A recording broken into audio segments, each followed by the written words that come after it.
So here we are. The thing I was struck by was a difference in terms of the way that we look at exactly the same event. And I'm raising my eyebrow here at the whole question of failure, I think. So the thing I was struck by is if you take an individual perspective, what I could hear every individual who was engaged in this, in sharing their experience, what I heard them sharing was something like this: something that they had done that they encountered as a failure, that brought them some degree of psychic pain, that they could feel in the immediate moment that it was a failure, that led to them stalling progress on some project that they were trying to move forward, and that they experienced, having put their time and effort into something, they experienced that as a loss.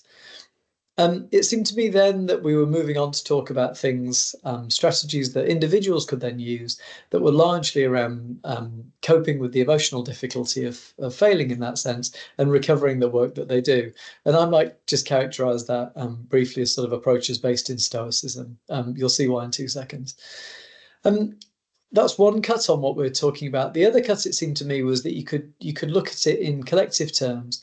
And if you look at the things on the left-hand side that our individual is experiencing, they're almost the opposite when you think about it from a collective perspective. So when we're thinking about individual failures, actually what we're talking about is a lesson for someone else. For the individual, it might be emotionally painful, but at a collective sense, for teams or for other people, it's suffering avoided.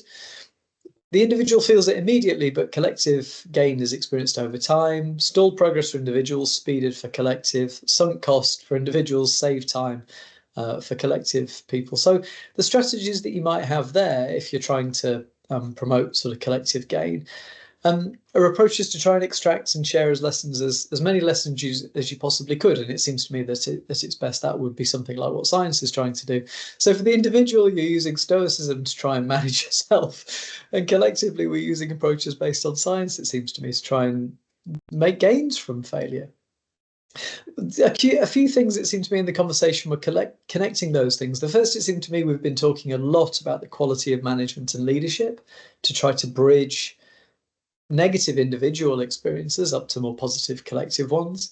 It seems, therefore, we need good processes, we need cultures of sharing, of openness and learning, and all of those sorts of things.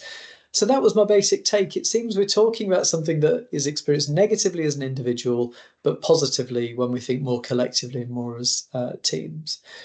And it seemed to me the things we were saying we need are around better management, leadership, sharing and learning.